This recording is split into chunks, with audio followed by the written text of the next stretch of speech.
We do not know you. Please back away from my husband. Please back away from our car before we call the cops. Yeah.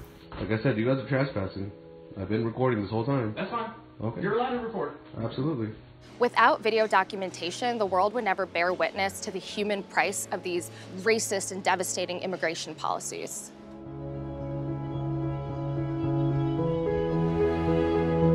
The United States will not be a migrant camp.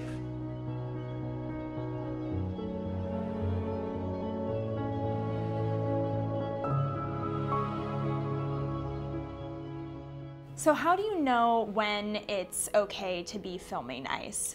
In the US, you have a First Amendment constitutional right to film law enforcement in public spaces, and this right extends to people of any documentation status.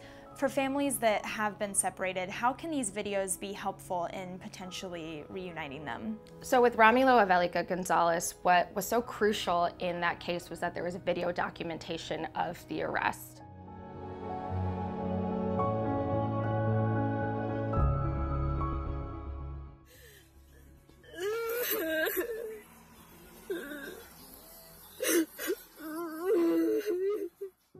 Their family had actually been through a Know Your Rights training where the daughter knew that she had the right to film. And because of that documentation, people around the world, people in this country got to see what the actual human manifestation of these horrible, racist, intolerant immigration policies are. It was one of the first highly publicized arrests after the new administration came in January. So through all of these incredible legal organizing efforts and with huge public support, mainly because of that video, they were able to get him out of detention.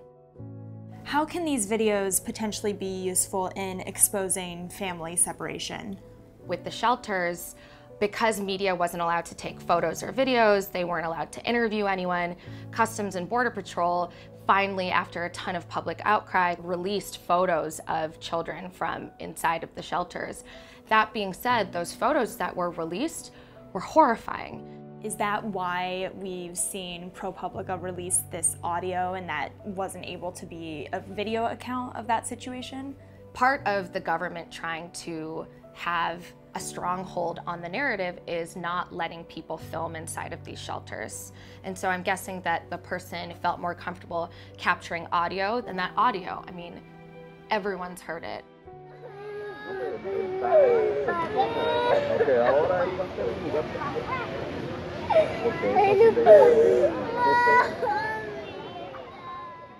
It was a turning point in the family separation issue, and hopefully will be a turning point in the zero tolerance policy as well. So now that you have kind of gone through all of the things we need to know in terms of rights, why don't we head outside and put it all to practice?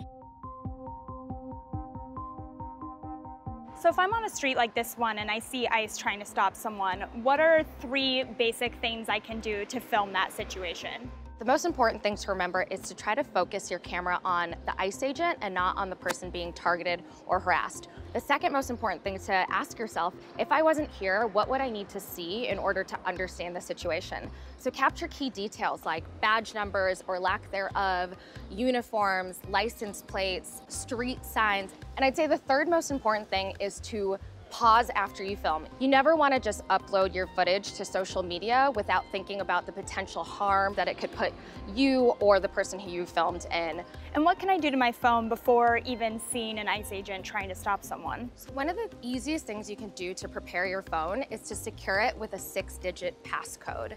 The reason you don't want to use Touch ID is because, can you hold out your phone? Sure.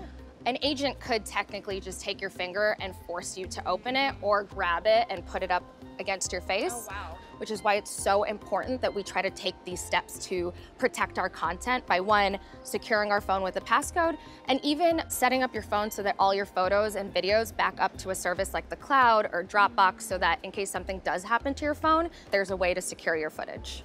And can you give me an example of a situation where this type of video has really made an impact in someone's case? So video has a huge potential to help expose abuses against immigrant communities and help hold authorities like ICE and Border Patrol accountable.